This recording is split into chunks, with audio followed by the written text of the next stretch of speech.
Next जो हमारा topic है वो snake bite. In India snakes are widely distributed in tropical and in subtropical countries, mostly in rural areas and in jungles.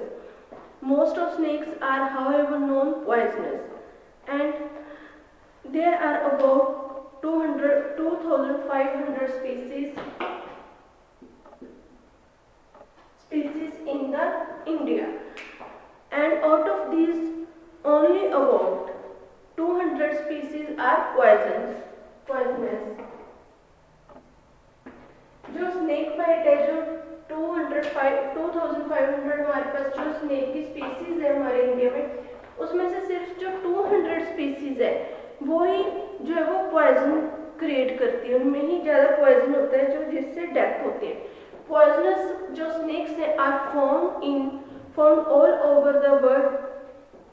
over the world and mostly sea snakes are poisonous.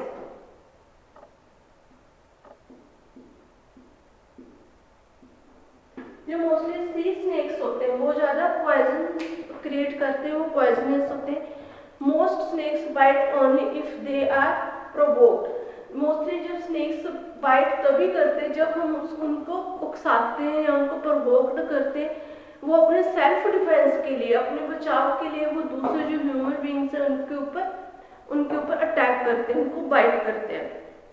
But most of the people do not die because of the poison, they die from fear and wrong treatment। जो mostly जो persons हैं वो जो हमारे poison के कारण death नहीं होती, उनकी जो डेथ है वो है या तो जो रॉन्ग ट्रीटमेंट उनको मिलता है या फिर जो उनके पास डर की वजह से उनकी डेथ हो जाती है। In the case of snake bite is the type of snake must be identified. अब हम जो भी स्नेक बाइट करेगा हमें उसके बारे में आइडेंटिफाई करना चाहिए कि किस कलर का था, कैसा था, उसका जो है shape and body. Because the snake is non poisonous there is no need of giving treatment. अगर जो है अगर हमें स्नेक्स के बारे में पता होगा कि कौन से स्नेक ने हमें बाइट किया है, तो उसमें हम क्या है, अगर उनमें से जो नॉन पॉइजनस एंटीवेनोम जो हम लोग उसको नहीं देंगे, अगर जो स्नेक है वो नॉन पॉइजनस है तो हम उनको क्या है एंटीवेनोम नहीं देंगे, ट्रीटमेंट उसका नहीं करेंगे। अगर जो स्नेक है उसने जो पॉइजन है स्नेक ने बाइट किया तभी हम उस पेशेंट्स का जो है वो ट्रीटमेंट स्टार्ट करेंगे, उसको एंटीवेनोम ट्रीटमेंट उसको देंगे। If the snake can not be found और can not be identified, it should be immediately given without wasting. जो हमें अगर इन केस जो स्नेक जब बाइट करता है हमें नहीं पता चलता कि हम उसको आइडेंटिफाई नहीं कर पाते स्नेक को कि कौन से स्नेक ने हमें बाइट किया है, पॉइजनस है या फिर नॉन पॉइजनस जो स्नेक है उसने बाइट किया, तो हमें उस केस में क्या करना चाहिए, जल्दी से जो है पेशेंट उसका ट्रीटमेंट स्टार्ट कर देना चाहिए, उसको डॉक्टर के पास लेके जाना चाहिए। इसमें नेक्स्ट है स्नेक बाइट में sign and symptoms.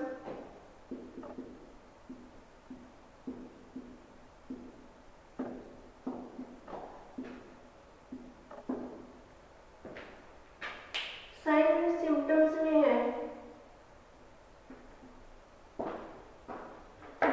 Mild to moderate snake poison include उससे nausea, vomiting, swelling, pain. Nausea, vomiting हो सकती है पेशेंट को। जिस साइड पे जो स्नेक ने बाइट किया है उस साइड पे स्वेलिंग और पेन।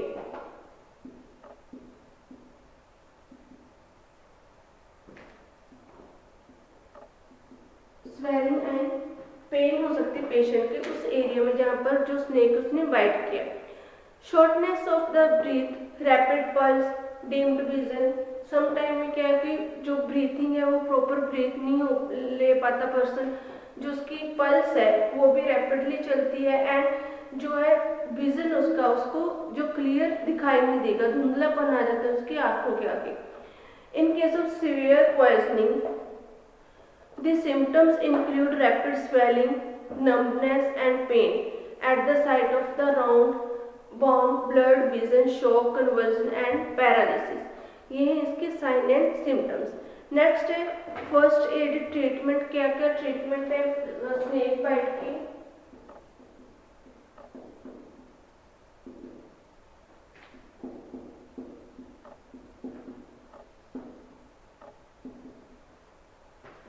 फर्स्टली जो ट्रीटमेंट है, जो पेशेंट है उसको लिटा देना चाहिए, उसको ट्राई करना शांत, और उसको ठंडा करने के लिए हमें try to cool and claim him, उसको शांत करना चाहिए। Give assurance he is generally very frightened. जो अगर पेशेंट केवल जब स्नेक बाइट कर जाता है बहुत ज़्यादा घबरा जाते हैं, उसको हमें मोटिवेट करना चाहिए, उसको शांत करना चाहिए। सेकंड, डू नॉट अलाउ, जिस भी पार्ट पर पेशेंट के स्नेक ने बाइट किया है उस पार्ट को हमें मूव नहीं करवाना चाहिए। अगर बाई चांस उसके हाथ पे गया तो हमें हाथ को बार बार मूवमेंट नहीं करनी चाहिए। इससे जो क्या होगा, अगर हम हाथ की मूवमेंट करवाते रहेंगे तो जो पॉइजन है वो हमारे आगे बॉडी में भी जाने की ज़्यादा चांसेस हो सकते हैं। तो वो जो हमारी पॉइजन है वो हमारी सिस्टमिक सर्कुलेशन में इंक्लूड हो जाती है, जिससे जो पर्सन की डेथ भी हो सकती है। थर्ड है अप्लाई ए कंस्ट्रिक्टिंग बैंड क्लोथ। कोई भी जिस एरिया में अगर हमारे हाथ पे बाइट किया स्नेक, तो हमें उसके या हमारे हाथ पे बाइट के बाद जो है किसी टाइट क्लोथ से या रबड़ बैंड से किसी से उस जगह को बांध लेना चाहिए, ताकि जो पॉइजन है वो आगे हमारी बॉडी में सर्कुलेट ना हो सके। Wash the bound with soap and water. जो हमारा बाउंड है उसे सोप एंड वाटर के साथ क्लीन करना चाहिए। एंड जो make a sharp cut the bitten area and allow the bleed by squeezing the area। जहाँ पर भी स्नेक ने बाइट किया वहाँ पर हमें कट लगा के उसको जो है उस एरिया को स्क्वीजनिंग करना चाहिए। नेक्स्ट है जो पॉइजन है उसको सक आउट, जो सकिंग पंप है उसके साथ सक आउट करवाना चाहिए, या फिर जो है हमें जो पेशेंट है उसको जो अदर पर्सन उसको केयरफुली बाय माउथ जो है वो पॉइजन को कट करके वहाँ से रिमूव करना चाहिए बाय माउथ। एंड जो है be sure that there are no ulcer in the mouth of the sucker। ये श्योर करना चाहिए कि जो पर्सन पेशेंट की बाइट वाली जगह से जो है वो पॉइजन निकाल रहा है बाय माउथ सक करके, उसके माउथ में अल्सर वगैरह नहीं होने चाहिए, नहीं तो उसको आगे जो प्रॉब्लम क्रिएट हो सकती है। नेक्स्ट है if breathing ceases given artificial respiration. अगर पेशेंट को ब्रीथिंग में प्रॉब्लम हो रही है तो हमें आर्टिफिशियल रेस्पिरेशन जो है वो प्रोवाइड करनी चाहिए। Next, transfer the patient immediately to the hospital. जो पेशेंट है उसको इमीडिएटली जो हॉस्पिटल में वो एडमिट करवाना चाहिए। नेक्स्ट है हमारे पास टूनिकेट्स।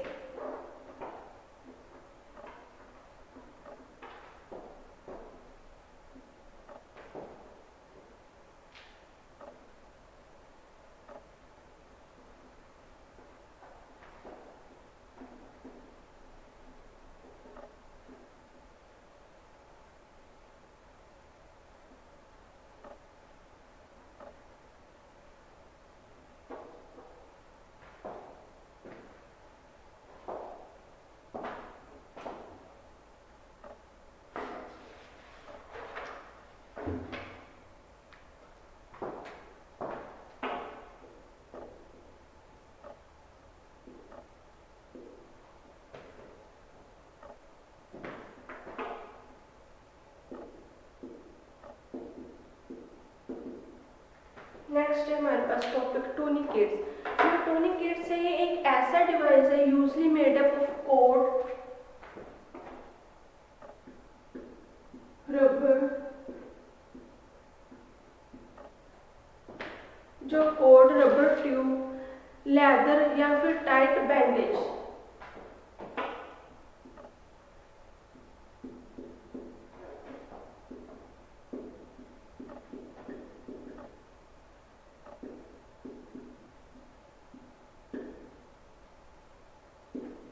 जो टाइट बैंडेज से मेड अप होते हैं। जो हमारे पास टूनिकेट्स है which is tied around on the arm and leg to prevent the flow of blood और to retard the spread of poison into the body. ये हम लोग इन स्नेक बाइट की केसेस में हम लोग यूज करते हैं। ये रबड़ होती है जिसको हम अगर जहाँ पर स्नेक बाइट करता है उस एरिया से, उसके पास के एरिया से हम लोग इससे बांध लेते हैं टूनिकेट्स से, जिससे जो हमारे पॉइजन है वो ब्लड सर्कुलेशन में नहीं जाती, अदर जो बॉडी के पार्ट्स में नहीं पहुंच पाती, इसलिए हम इसको यूज करते हैं। इसे हम लोग लेग आर्म जिस एरिया में हम लोगों को बाइट किया वहां पर हमने टाइटली बांध लेंगे। Because the tightness it was not allowed to flow of blood behind the part over which it is tight.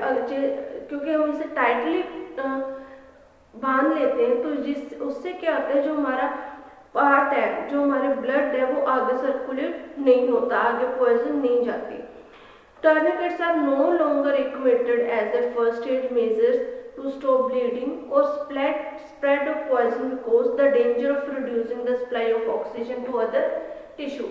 हम जो इसको ज़्यादा टाइम तक बांध कर नहीं रख सकते, 15 या 20 मिनट तक हम उस पार्ट को बांध सकते, क्योंकि जो बाकी बॉडी के अदर टिश्यूज हैं उन तक प्रॉपरली ऑक्सीजन नहीं पहुंच पाएगी, जिससे जो टिश्यूज हैं वो डैमेज हो सकते हैं, उनकी डेथ हो सकती है उन टिश्यूज की। However, temporary tourniquets to increase the dissecting of veins when a sample of blood is being taken is not harmful। जो हम लोग ये जो टॉर्निकेट्स है ये सम केसेस में ही इसको हम लोग टाई अप करते हैं। नेक्स्ट है हमारे पास बर्न एंड स्केल्स।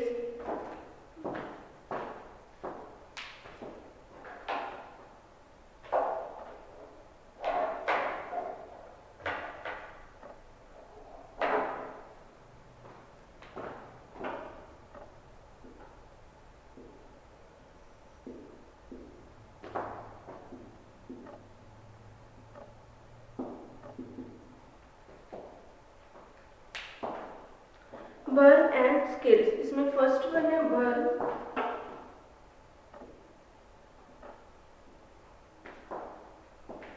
बर्न क्या है? A burn is a wound in which there is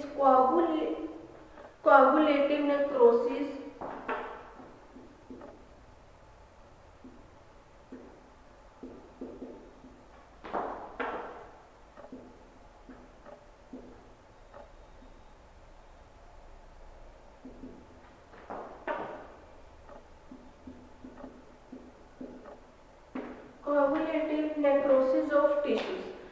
mainly जो बर्न क्या है, burn is a wound in which there is coagulative necrosis of the tissues. coagulative necrosis मतलब जो टिश्यूज की death, जो tissues damage हो जाते हैं, डेथ हो जाती है, उसको हम बोलते हैं necrosis, coagulative necrosis। Majority of burn are due to irrigation, chemical, electricity and friction, heat, light. जो बर्न है वो किस जो कौन कौन से ऐसे सब्सटेंसेस हैं जिनसे या इक्विपमेंट्स हैं जो जिनसे हमें जो बर्न हो सकती है हमारी body, strong chemicals,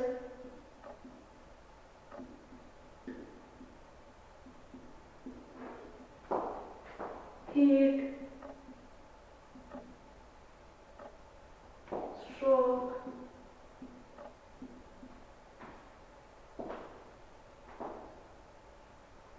friction, light, electricity.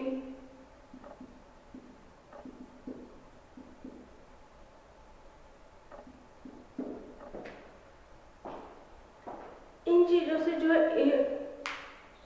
Radiations, इन चीजों से हमें क्या है जो बर्न हो सकते हैं। सेकंड इसमें जो डेफिनेशन थी वो है स्केल। स्केल क्या है? जैसे केवल scale is an injury bye moist heat like steam, boiling liquids.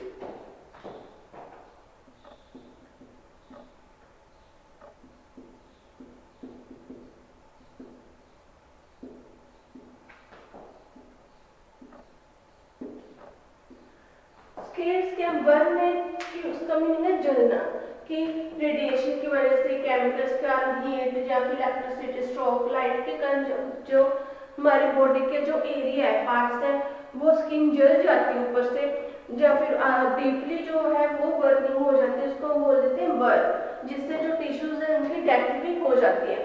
Second है स्केल्स। स्केल्स क्या है, केवल जैसे किचन में काम करते टाइम या बाहर की काम करते टाइम बॉइलिंग लिक्विड्स ले लिए हमने, उठा लिया, वहां से क्या जो है स्टीम लग जाती है हमारे जो हाथ पे या फेस पे, या फिर हम जो स्टीम यूज करते हैं वो हमारी बॉडी पे ज़्यादा लग जाती है, ज़्यादा हम लोग गर्म जो है वो बॉइलिंग वाटर यूज कर लेते हैं और स्टीम लग जाती है, वहाँ उस एरिया से जो वहाँ पर रेडनेस हो जाती है, रेडनेस या फिर जो थोड़े बहुत जो हमारे पास स्वेलिंग से रेडनेस होने लग जाता है उसको हम बोल देते हैं स्केल्स। ये दोनों में डिफरेंस है स्केल्ड और बर्न में। Both burn and scales cause similar damage to the body tissues, hence the first aid treatment is similar। अब ये इन दोनों केसेस में क्या है, जो दोनों केसेस में जो इफेक्ट किसको पड़ता है हमारी बॉडी में, टिश्यूज को, और दोनों का जो फर्स्ट एड ट्रीटमेंट है वो सेम है। द बर्न में बी सुपरफिशियल और deep, the degree of burn various. जो हमारे पास बर्न है वो क्या सुपरफिशियल और डीप हो सकता है।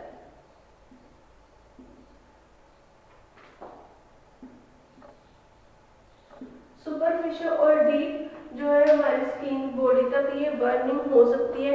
एंड उसमें क्या है जो डिग्री ऑफ बर्न्स अलग अलग है, varies from minor redness of the affected area. इसमें जो अलग अलग जो हमारे टाइप के बर्निंग है, फर्स्ट वन है फर्स्ट डिग्री बर्न,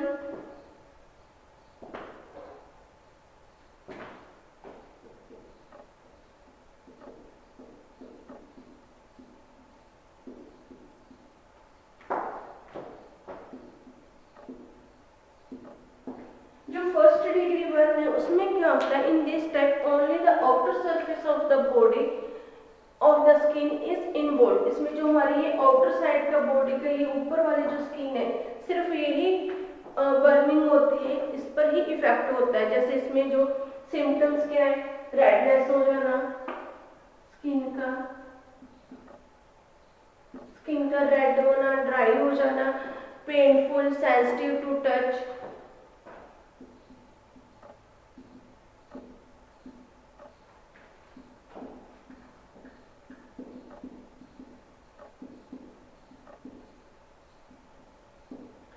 जो फर्स्ट डिग्री बर्न है, अगर हमारी ये हाथ जो आउटर सरफेस है बॉडी का, जब वो हमारा जो बर्न हो जाता है तो यहाँ पर क्या होता है, रेडनेस हो जाती है, ड्राई, पेनफुल होते हैं वो साइड, और सेंसिटिव टू टच, उसे हम लोग बोलते हैं फर्स्ट डिग्री बर्न। अब फर्स्ट डिग्री बर्न इसमें ट्रीटमेंट क्या क्या हम दे सकते हैं, फर्स्ट एड ट्रीटमेंट क्या है इसका,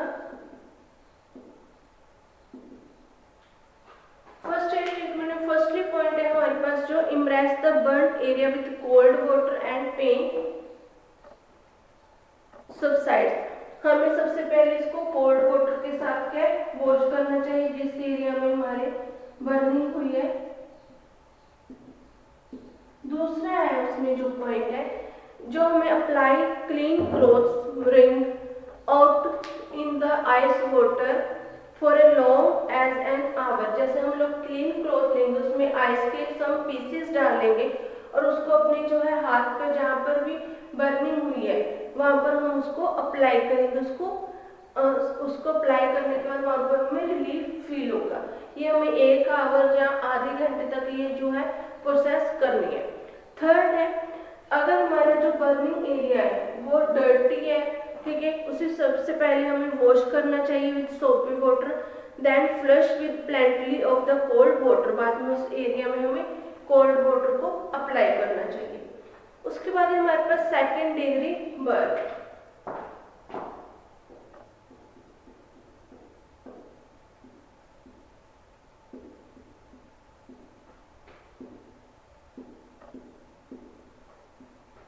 सेकेंड डिग्री बर्न में क्या है, जो mostly the burn penetrate deeper into the lower layer of the skin.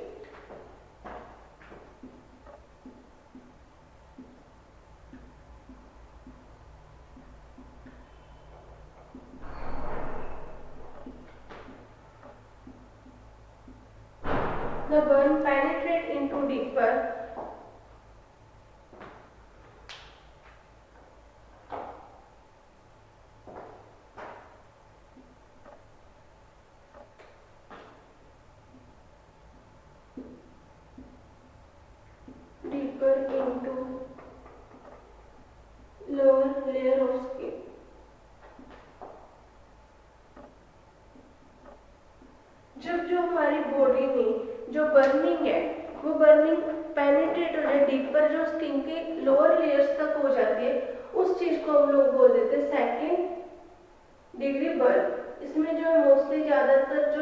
है वो डैमेज हो जाते हैं ज़्यादा डीपर होने के कारण, जिससे जो है उनको उस एरिया को ट्रीट होने में भी बहुत ज़्यादा टाइम लगता है।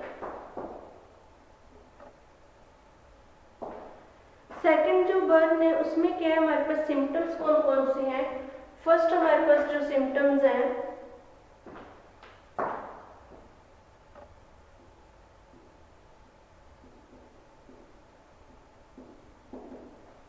सेकंड डिग्री बर्न के सिम्टम्स हैं हमारे।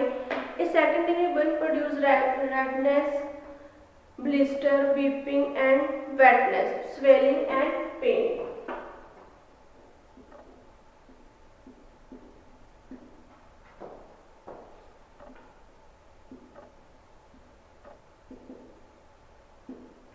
रेडनेस होगा, वहां पर स्वेलिंग, वेटनेस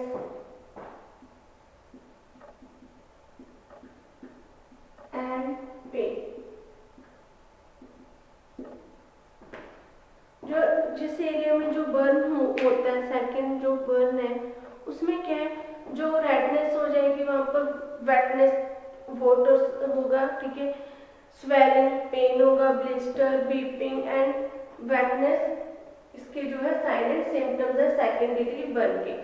अब सेकंड डिग्री जो बर्न है उसका ट्रीटमेंट क्या है।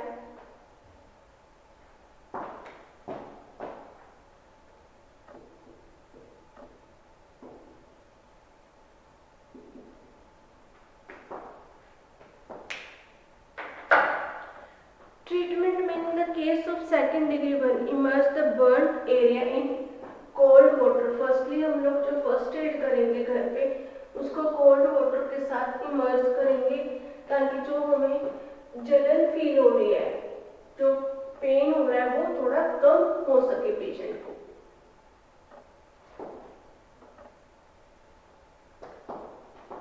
सेकेंड पॉइंट है apply clean and ice cold water soft on the burnt area. जो हमें जो क्लीन क्लॉथ में आइस के पीसेस डाल के उस पर वहाँ पर जो है आइस को अप्लाई करना है जो बर्न्ट एरिया है। Third, do not break blister and do not apply antiseptic spray ointment. उस पर जो ब्लिस्टर्स आते हैं उनको ब्रेक नहीं करना।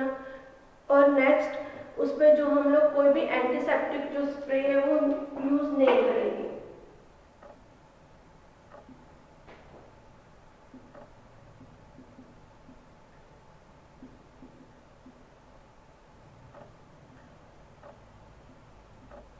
No use antiseptic spray and ointment.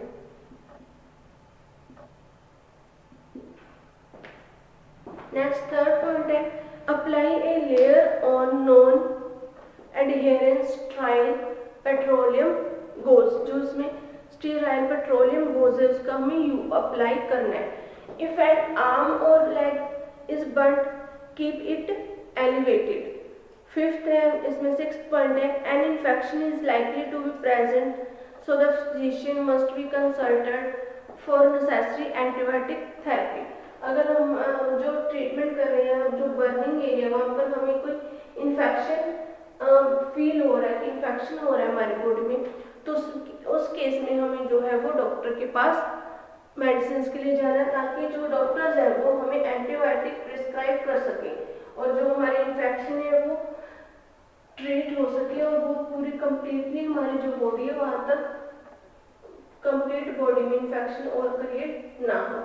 Next है हमारे पास थर्ड डिग्री बर्न।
नेक्स्ट है 3rd डिग्री बर्न।